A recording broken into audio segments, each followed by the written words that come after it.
तो फिर से कविता सुना देता हूँ कि हजारों ख्वाहिशें ऐसी कि हर ख्वाहिश पे दम निकले, बहुत निकले मेरे अरमां फिर भी बहुत कम निकले।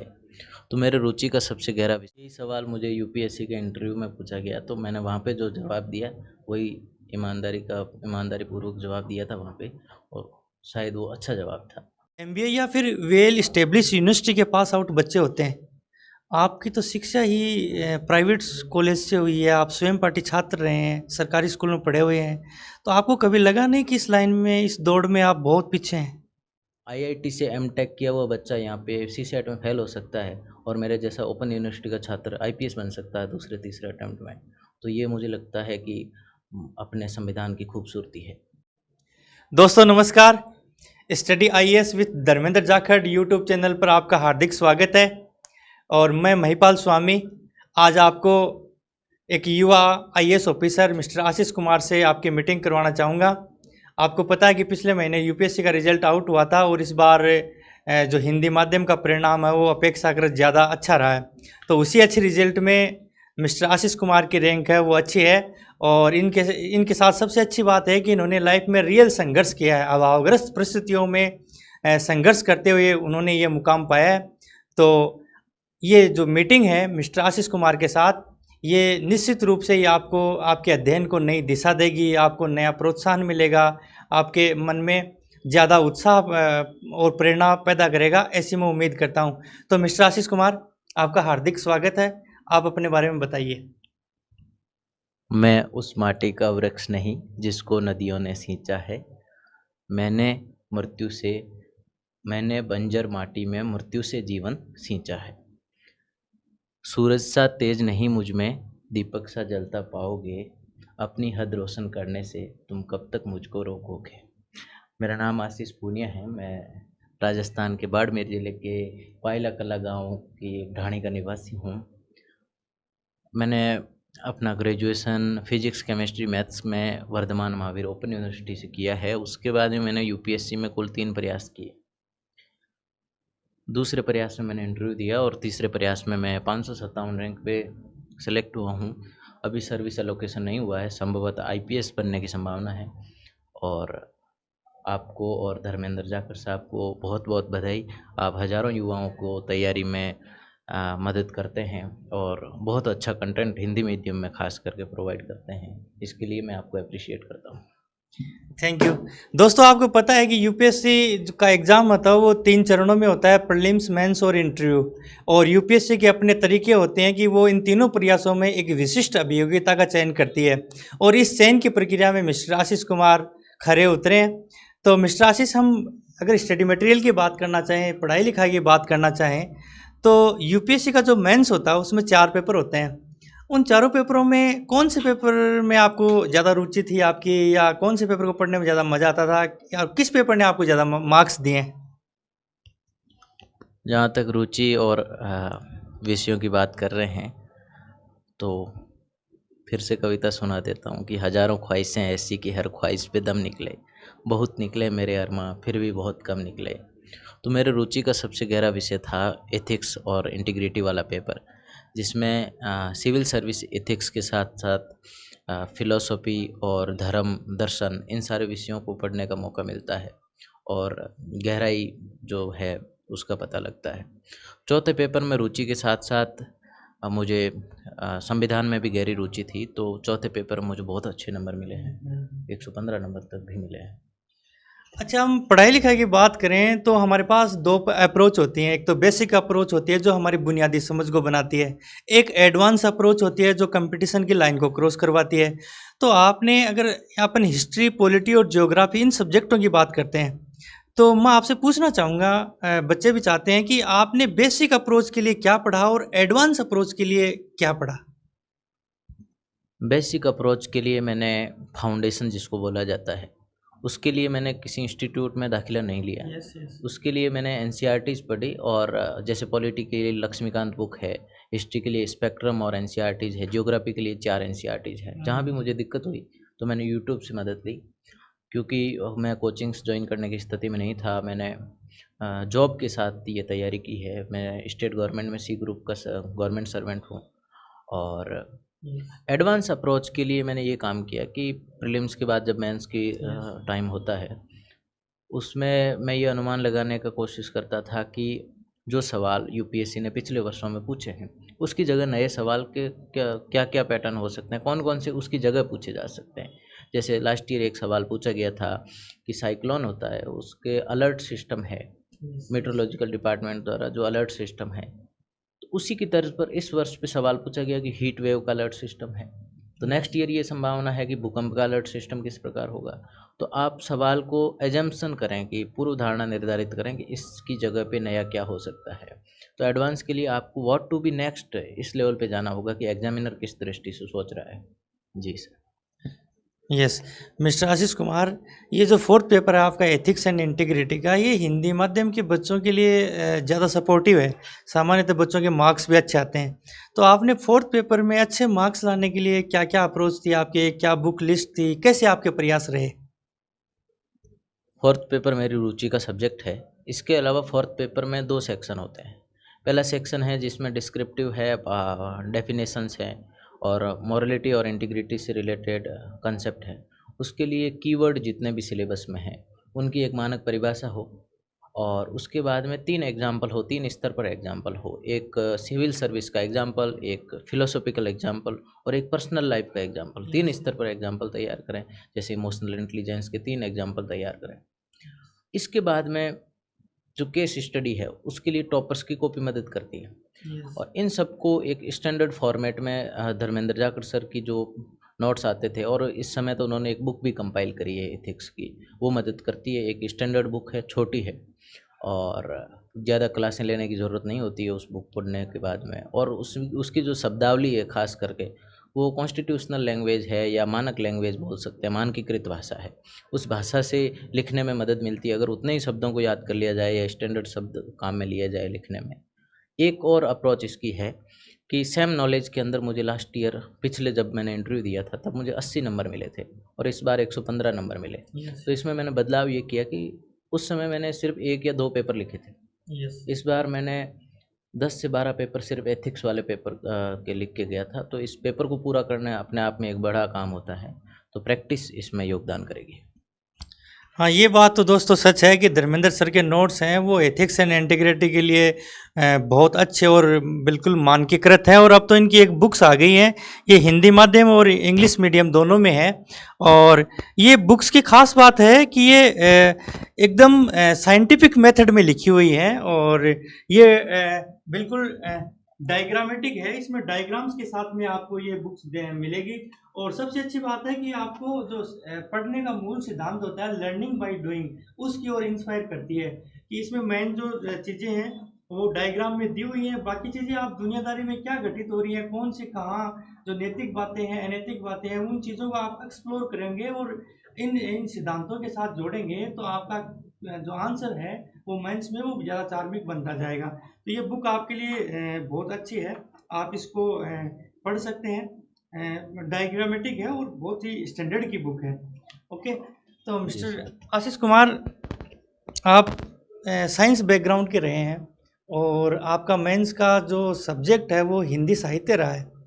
तो आप साइंस के स्टूडेंट रहे हैं कॉलेज में, स्कूल लेवल पर, तो फिर हिंदी का चुनाव कैसे किया आपने? यही सवाल मुझे यूपीएससी के इंटरव्यू में पूछा गया, तो मैंने वहाँ पे जो जवाब दिया वही ईमानदारी पूर्वक जवाब दिया था वहाँ पे, और शायद वो अच्छा जवाब था। तो मैंने जॉब में होने की वजह से ओपन यूनिवर्सिटी से ग्रेजुएशन किया था फिजिक्स केमिस्ट्री मैथ्स में। तो फिजिक्स और मैथ्स में मेरी रुचि थी, मैंने आईआईटी की तैयारी भी की थी। जब मैंने ग्रेजुएशन कर लिया ओपन यूनिवर्सिटी से, फिर मैंने यूपीएससी का सिलेबस चेक किया तो उसके सिलेबस या उसकी जो स्टडी का मटेरियल था उससे और यूपीएससी के मटेरियल में बहुत डिफरेंस था, रात दिन का फ़र्क था। तो फिर मैंने सोचा कि कौन सा ऑप्शनल अच्छा है, तो फिर हिंदी साहित्य को देखा। तो ऐसे को बहुत सारे लोग थे जो साइंस बैकग्राउंड से थे जिन्होंने हिंदी साहित्य से पास किया इस एग्ज़ाम को, और हिंदी साहित्य में मेरी 11वीं 12वीं से रुचि भी थी और हिंदी में मुझे निबंध लिखना अच्छा लगता है। यूपीएससी ने भी मुझे एक बार निबंध के पेपर में 142 नंबर दिए, तो गहरी रुचि के कारण हिंदी साहित्य लिया। और इस ऑप्शनल ने मुझे तैयारी के दौरान सस्टेन करने में या बोर नहीं होने में मदद की थी। हिंदी साहित्य की बात करें तो सामान्यतः ये देखने को मिलता है कि साहित्य होगा तो बड़ा सिलेबस होगा, ज्ञान इसके आंसर राइटिंग में फिगरेटिव लैंग्वेज अलंकृत भाषा लिखनी होगी, या फिर वर्तनी शुद्धिकरण, बहुत सारे जटिल जटिल बातें मार्केट में सुनने को मिलती है। क्या ऐसा ही है? हिंदी साहित्य का सिलेबस जो है हिंदी का ही नहीं, कन्नड़, तमिल, तेलुगु जितने भी साहित्य, संस्कृत है, गुजराती है, सबका सिलेबस छोटा सिलेबस है। 3 महीने में ये सिलेबस पूरा होने की संभावना रहती है। लेकिन एक बात ध्यान रखने की है कि भाषा आपकी साहित्यिक नहीं हो फिर भी मानकीकृत भाषा होनी चाहिए, जिसमें ये हो कि वर्तनी संबंधी अशुद्धियाँ कम हो, जो एक ग्रेजुएट आदमी से उम्मीद की जाती है कि वो कम गलतियाँ करे। और थोड़ी बहुत रुचि भी होनी चाहिए, क्योंकि इसका सिलेबस थोड़ा अलग हो जाता है जीएस से। क्योंकि जीएस का ऑप्शनल लेने से उसमें जीएस में भी मदद मिलती है, जबकि हिंदी से ऐसा नहीं है। फिर भी हिंदी साहित्य को एक हिंदी भाषी क्षेत्र से आने वाले सामान्य विद्यार्थी जिन्होंने अभी ऑप्शनल डिसाइड नहीं किया है, उनके लिए एक ऑप्शन के रूप में ज़रूर हो सकता है। और इस साहित्य के लिए कंटेंट भी मार्केट में अवेलेबल है। विकास सर की क्लास करी थी मैंने इसमें, दृष्टि आईएएस से। मिस्टर आशीष कुमार, आपके लगभग 260 नंबर हैं। आप ऐसा कौन से और प्रयास कर सकते थे जिनसे आपके इसमें नंबर 300 नंबर आ सकते थे? ऐसी कौन कौन सी कमियां आपको रिजल्ट आने के बाद में लगे कि हाँ, ये होता तो मेरे मार्क्स 300 आ सकते थे? हिंदी साहित्य को लेकर नंबर बढ़ाने का जो बात है, हिंदी साहित्य का एक ही कंटेंट है दृष्टि आईएएस का, जो सब लोग पढ़ते हैं, कॉमन कंटेंट हो गया। उसकी वजह से लास्ट ईयर देखा गया कि लगभग 150 लड़कों के या मतलब एस्पिरेंट्स के 248 नंबर थे। तो बहुत एवरेज नंबर आने लग गए। तो इसके लिए हम लोग कुछ एक्स्ट्रा एग्जाम्पल्स याद कर सकते हैं इग्नू के मटेरियल से। भाषा खंड के मामले में हम राजभाषा विभाग की वेबसाइट पे जाके, जो मिनिस्ट्री में है, वेबसाइट पे जाके कंटेंट को एनरिच कर सकते हैं, थोड़ा बहुत अतिरिक्त प्रयास करके। जो आपका बेसिक मटेरियल है दृष्टि का, उसमें थोड़ा सा अतिरिक्त प्रयास करके आप इसको अच्छा आंसर बना सकते हैं और अच्छे नंबर लाए जा सकते हैं। जब भी यूपीएससी का रिजल्ट आता है तो हम सामान्यतः देखते हैं टॉपर्स जो होते हैं वो आईआईटीएन होते हैं, एमबीबीएस होते हैं, एमबीए या फिर वेल इस्टेब्लिश यूनिवर्सिटी के पास आउट बच्चे होते हैं। आपकी तो शिक्षा ही प्राइवेट कॉलेज से हुई है, आप स्वयं पाठी छात्र रहे हैं, सरकारी स्कूल में पढ़े हुए हैं, तो आपको कभी लगा नहीं कि इस लाइन में, इस दौड़ में आप बहुत पीछे हैं? मैं शुरू से ही बचपन से ही मेरे अंदर एक महत्वाकांक्षा थी कि मुझे कुछ अच्छा काम करना है, बड़ा आदमी बनना है। और तो मैंने बड़ा होने के बाद में जब मैं समझ विकसित हुई, तो मुझे ये था कि सिविल सर्वेंट बना जा सकता है इस ऑप्शन के रूप में। और जब से मैंने संविधान की प्रस्तावना पढ़ी थी, तो मुझे इस भारतीय संविधान में गहरी आस्था थी कि अवसर और प्रतिष्ठा और अवसर की समानता यहाँ पे मिलेगी। और यूपीएससी एक ऐसी संस्थान है जिस पर मैंने 100% भरोसा किया। और मुझे ये था कि अगर 9 के 9 अटैम्प्ट भी लगे ना, तो मैं इस पे 9 अटैम्प्ट खर्च करने के लिए तैयार हूँ। मैं बाकी राज्यों के जो परीक्षा आयोग हैं, भर्ती निकाय हैं, उनकी तुलना में यूपीएससी को बहुत शानदार आयोग मानता हूँ। और उसके प्रति गहरी आस्था या सम्मान है मेरा, जिसने लेवल प्लेइंग फील्ड प्रदान किया है। आईआईटी से एमटेक किया हुआ बच्चा यहाँ पे सीसेट में फेल हो सकता है, और मेरे जैसा ओपन यूनिवर्सिटी का छात्र आईपीएस बन सकता है दूसरे तीसरे अटेम्प्ट में। आशीष कुमार, कई बार गंभीर प्रयास करने के बावजूद भी, गंभीर अध्ययन करने के बावजूद भी बच्चों का रिजल्ट है वो पॉजिटिव नहीं आता, बच्चे बड़े निराश हो जाते हैं। तो ऐसे बच्चों के लिए आप क्या कहना चाहोगे? किस प्रकार से स्ट्रेस से बाहर निकला जाए और किस प्रकार से अपने प्रयासों को फिर से नए आयाम तक पहुंचाया जाए, इसके लिए आप क्या कहना चाहोगे बच्चों को? यूपीएससी की तैयारी अपने आप में एक जटिल कंपटीशन है, और यहाँ प्रतियोगिता ज़्यादा होने की वजह से कुछ सेलेक्ट होंगे तो बहुत सारे लोग सेलेक्ट होने से रह भी जाएंगे। इस पर मुझे मेरा एक दोस्त है रविंदर, वो एक इंग्लिश की कविता सुनाता था। 1963 के अंदर अगस्त में मार्टिन लूथर जूनियर किंग जो हैं, वो लिबर्टी नाम की रैली को संबोधित कर रहे थे। तो वो यही कह रहे थे कि if you can not fly then run, if you can not run then walk, if you can not walk then crawl, but your whatever you to do, you keep moving forward. अगर आप उड़ने का प्रयास करें, उड़ नहीं सकते तो दौड़ें, दौड़ नहीं सकते तो चलें, चल नहीं सकते तो रहेंगे, लेकिन एक काम आपको ये करना है कि हमेशा आगे बढ़ते रहना है। रिजल्ट को लेकर बहुत ज़्यादा प्रभावित होने की ज़रूरत नहीं है।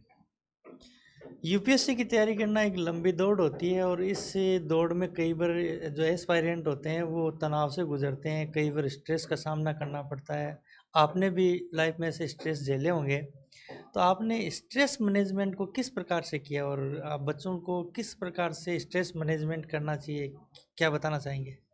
इस पर यूपीएससी की तैयारी अपने आप में मैंने टोटल 3 अटेम्प्ट दिए और हर अटेम्प्ट में 3 स्टेज होते हैं, तो 9 स्टेज बाकी है। और कई बार इसमें से ज़्यादातर मैं फेलियर झेलना पड़ा, एक ही बार पास हुआ मैं तो जब हम फेल हो जाते हैं तो दोस्त मदद करते हैं या आपकी जो रुचियां हैं, जैसे मेरी साहित्य में रुचि है, मूवीज़ देखने में रुचि है, तो वो मदद करती है। और एक और चीज़ है, जो परिणाम की चिंता किए बना बगैर अपना काम करते रहें। तो इस पर अशोक बिश्नोई की एक कविता है कि जो मैं मुझे बहुत मदद करती थी मुश्किल से निकलने में, कि राहें जहाँ तक जाएंगी राहगीर वहाँ तक जाएगा, तुम दरिया से क्या पूछ रहे हो नीर कहाँ तक जाएगा, अरे खींच धनु की डोर निशाना साधो अपनी मंजिल पर, बाकी बाद में देखेंगे कि तीर कहाँ तक जाएगा।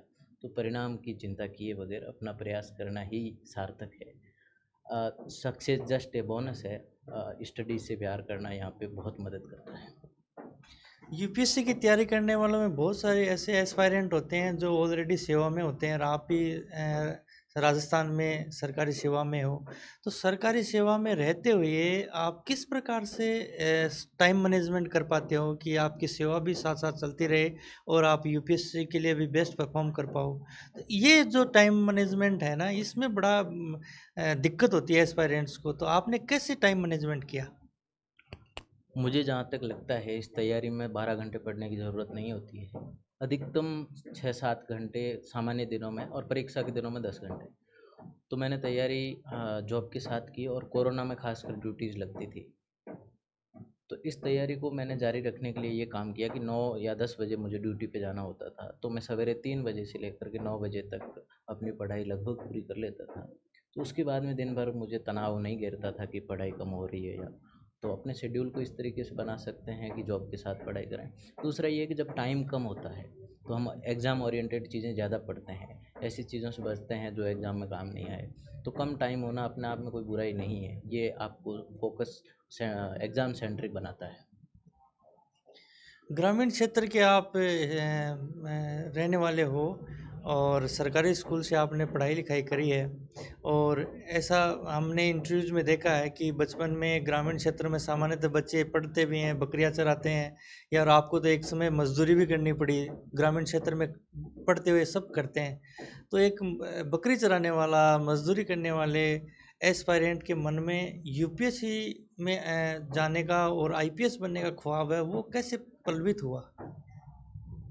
शुरू से अपना जो बैकग्राउंड है वहाँ पे सामान्य पढ़ाई के दौरान मुझे ये था कि महत्वाकांक्षा थी कि मेरे को बड़ा अफ़सर बनना है। तो जब मैं बड़ा हुआ, तो जब मेरी समझ बनी, तो मुझे एक सिविल सर्विस बनने की प्रेरणा मिली और मैंने अपने क्षेत्र के जोगाराम सुथार साहब हैं, सांगाराम जांगीर साहब हैं, इनसे बहुत प्रभावित हुआ और ये लोग इस सामान्य परिस्थितियों से निकल कर बड़े अधिकारी बने, तो उनकी प्रेरणा से मुझे ये सिविल सर्विस में आने का मैंने फैसला किया। बताया टेंथ क्लास का, ट्वेल्थ क्लास का, तो मेरे पास भी बहुत सारे फ़ोन आए कि हमें आईएएस की तैयारी करनी है, इसकी शुरुआत कहाँ से करें? क्या हमें आज से ही यूपीएससी पढ़ना स्टार्ट कर देना चाहिए या फिर इसके बाद में तैयारी स्टार्ट करनी चाहिए, या हमें कौन सी कोचिंग लेनी चाहिए? तो ऐसे बच्चों के लिए आप क्या कहना चाहोगे? सबसे पहले तो मैं विद्यार्थियों को ये कहना चाहता हूँ कि कोई भी कोचिंग, कोई भी संस्थान आपको आईएएस नहीं बना सकती। आपको आईएएस आपकी समझ बनाएगी और वो समझ सामान्य किताबों से डेवलप होगी। आप सरकारी स्कूल में पढ़ते हैं, प्राइवेट स्कूल में पढ़ते हैं, कोई फ़र्क नहीं पड़ता है। आप किताबों को किस तरीके से पढ़ते हैं, किस जिज्ञासा के भाव से पढ़ते हैं, वो आपकी मदद करेगा। दूसरी बात ये आपने पूछा कि कब से तैयारी करें। तो यूपीएससी की तैयारी किताबों की या सिर्फ नॉलेज का टेस्ट नहीं है, पर्सनैलिटी का टेस्ट है। जिन बच्चों ने अभी 12वीं पास की है, तो उनको जल्दी से ऐसे नहीं है कि सारी यूपीएससी की किताबें गूगल से सर्च करके ख़रीद लेनी, ऐसा नहीं करना है। उन बच्चों को और काम करना है जो यूपीएससी में सेलेक्ट होने में मदद करते हैं। पहले अच्छे इंस्टीट्यूट में एडमिशन लेना है। अगर मेरी तरह अच्छे इंस्टीट्यूट में एडमिशन नहीं हो पाए, तो कोशिश करें कि जहाँ भी एडमिशन हो वहाँ पर एनसीसी, एनएसएस, इन चीज़ों को ज्वाइन करें जो आपकी पर्सनैलिटी के होलिस्टिक डेवलपमेंट को, डिबेट, निबंध लेखन, इन सारी चीज़ों में आगे आना है। स्पोर्ट्स में तो प्रयास करना है। उसके बाद में कॉलेज के सेकेंड ईयर या फाइनल ईयर के आसपास यूपीएससी के सिलेबस को देखना है, उस पर पकड़ बनानी शुरू करनी है।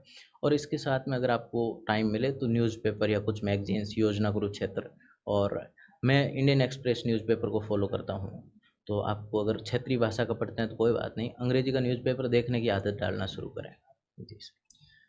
मिस्टर आशीष कुमार, न्यूज़पेपर में तो बहुत सारे पेजेस आते हैं, तो कौन सा पेज पढ़ें और कौन सा छोड़ें, क्योंकि सारा न्यूज़पेपर तो कोई पढ़ नहीं सकता। तो आप बच्चों को कैसे किस प्रकार से न्यूज़पेपर को फॉलो करना चाहिए, कौन कौन सी खबरें हैं जो उनके समझ को विकसित कर सकती हैं, कौन सी खबरें हैं जो उनके काम की हैं, क्या बताना चाहोगे? ज़रूर, आपका सवाल अच्छा है कि इसमें यूपीएससी में ये होता है कि पढ़ने से ज़्यादा ज़रूरी ये होता है कि क्या नहीं पढ़ना है। तो न्यूज़पेपर को अभी मैं या तैयारी के दौरान आधा घंटे का टाइम देता था। आधे घंटे में मेरा मकसद ये रहता था कि कौन सी चीज़ें सिलेबस के अकॉर्डिंग हैं। तो सबसे पहले तो आपको एलिमिनेट करना है उसमें से, जैसे मैट्रिमोनियल वाला चैप्टर नहीं पढ़ना है, पॉलिटिकल न्यूज़ है वो नहीं पढ़नी है, स्टेट्स की न्यूज़ है वो नहीं पढ़नी है, नेशनल न्यूज़ पढ़नी है, फॉरेन के प्राइम मिनिस्टर, प्रेसिडेंट इंडिया आते हैं वो न्यूज़ पढ़नी है, इकोनॉमिक वाला जो पेज है उसको पढ़ना है, स्पोर्ट्स को देख सकते हैं, इलेक्शंस है तो चुनाव आयोग के हिसाब से खबरों को पढ़ना है, पॉलिटिकल पार्टीज़ के हिसाब से नहीं पढ़े हैं, इस तरीके से।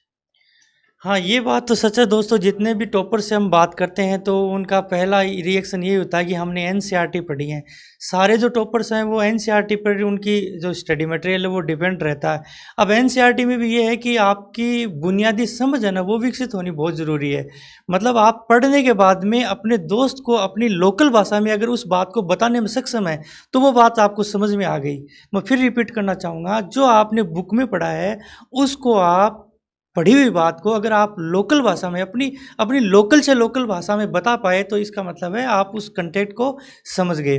तो समझ अगर आपने एनसीईआरटी की अपने स्कूल लेवल पर ही बना ली तो आगे जाकर के आपको यूपीएससी की तैयारी में बहुत सहायता मिलने वाली है। आपको ज़्यादा सहजता रहेगी इस तैयारी में।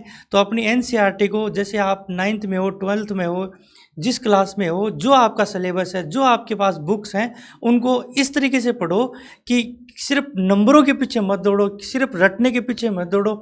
उनमें लॉजिक क्या है उसकी समझ विकसित करो। जैसे ही आपकी समझ विकसित होगी तो यही चीज़ें आपको आगे काम में आने वाली हैं। मिस्टर आशीष कुमार, अगर अपन तीसरे चरण की बात करें, इंटरव्यू की बात करें, तो क्या इंटरव्यू में जो प्रीलिम्स मेंस में जो आपने पढ़ा है इसी पर डिस्कस होता है कि कुछ नया पूछा जाता है वहाँ पर? इंटरव्यू के बारे में कहा जाता है कि ये पर्सनैलिटी का टेस्ट है जिसमें मेंटल अलर्टनेस, ऑनेस्टी, इंटीग्रिटी, इन सारी वैल्यूज़ पर उनका टेस्ट होता है और पर्सनैलिटी को लेकर खूब सारे सवाल होते हैं। इसके अलावा इंटरव्यू के जो गाइडलाइन है यूपीएससी, उसमें ये भी बात लिखी हुई है कि आपका वाइड इंटरेस्ट होना चाहिए नेशनल और इंटरनेशनल इश्यूज़ के अंदर। तो ये अपने आप में नॉलेज का टेस्ट हो गया जो प्रीलिम्स और मेंस में पढ़ते हैं इंटरनेशनल और नेशनल इश्यूज़। तो ये पर्सनैलिटी के साथ साथ नॉलेज का टेस्ट भी माना जा सकता है।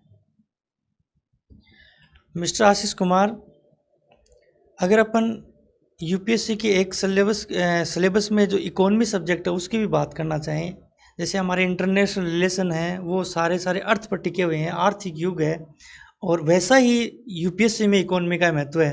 और इकोनॉमी में भी 3 प्रकार की चीज़ें होती हैं। एक तो ट्रेडिशनल मटेरियल होता है जो हर जगह अवेलेबल है, एक इकोनॉमिक सर्वे आता है जो सरकार हर साल 1 फरवरी को बजट से पहले जारी करती है, और एक जो करंट जो न्यूज़पेपर आता है डेली, उसमें इकोनॉमिक का पृष्ठ आता है। तो इन तीनों में आपने सामंजस्य कैसे बढ़ाया और किस प्रकार से इससे निष्कर्ष निकाल करके, एक कंटेंट निकाल करके हम मेंस तक, पेपर तक जा सकते हैं? इकोनॉमी पढ़ने के टाइम मैंने शुरू में इकोनॉमी की हिंदी के अंदर एनसीईआरटीज़ निकाली, वो मुझे समझ में नहीं आई। फिर मैंने मृणाल सर जो इंग्लिश में पढ़ाते हैं, कई बार हिंदी में बोल देते हैं, समझा देते हैं, उनके नोट्स को फॉलो किया।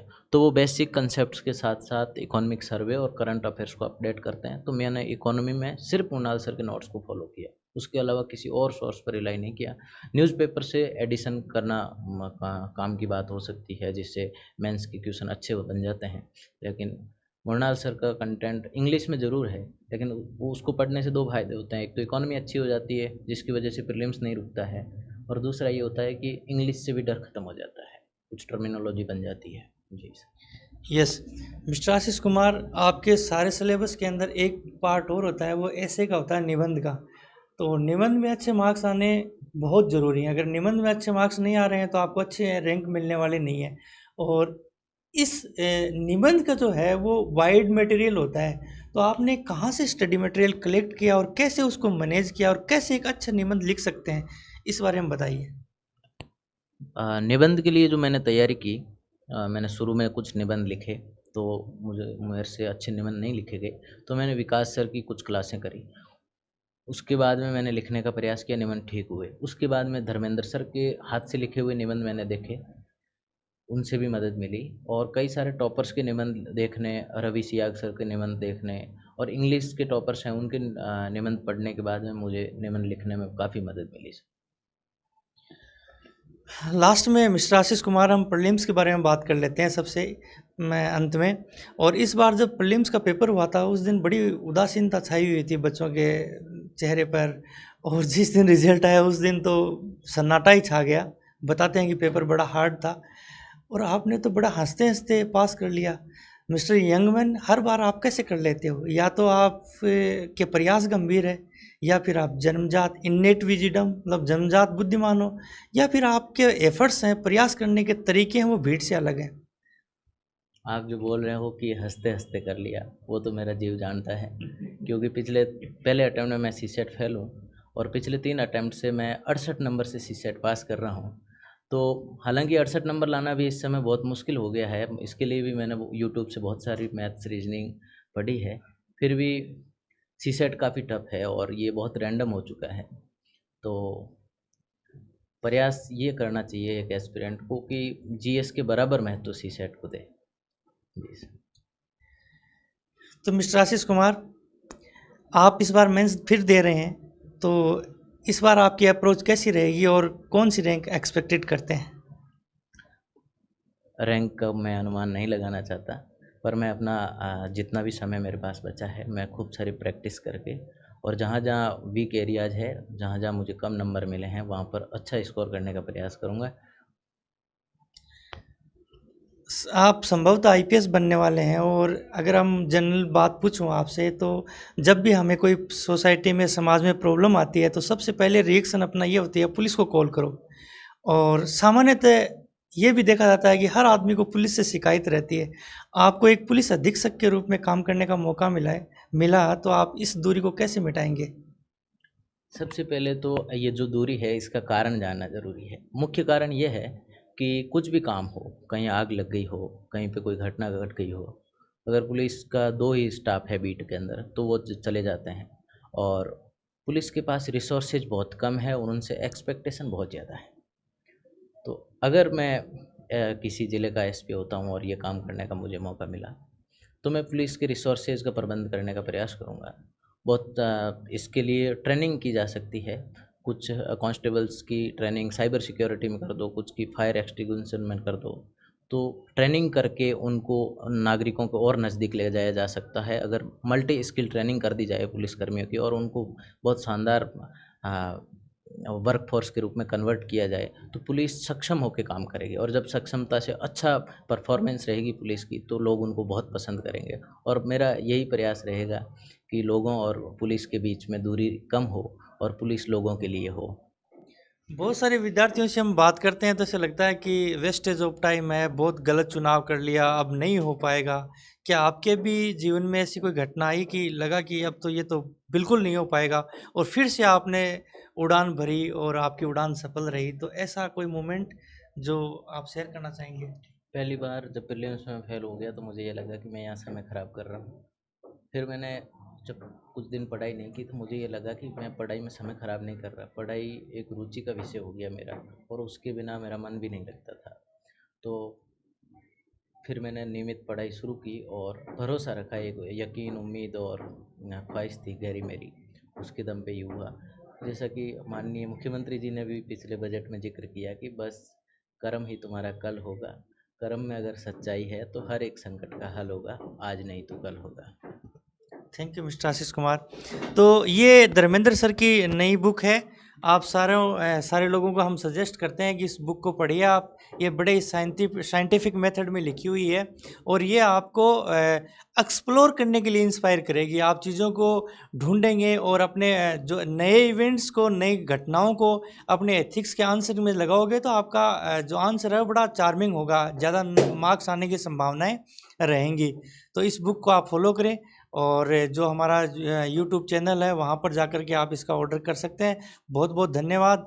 मुझे पूरी उम्मीद है कि मिस्टर आशीष कुमार से बात करके हमें नई प्रेरणा मिलेगी, नया उत्साह मिलेगा, आपको एक नई दिशा मिली है और ये दिशा आपके सकारात्मक परिणाम तक आपको लेके जाएगी। इन्हीं शुभकामनाओं के साथ मैं महिपाल स्वामी एक बार फिर आपका धन्यवाद करता हूँ। जय हिंद, जय भारत।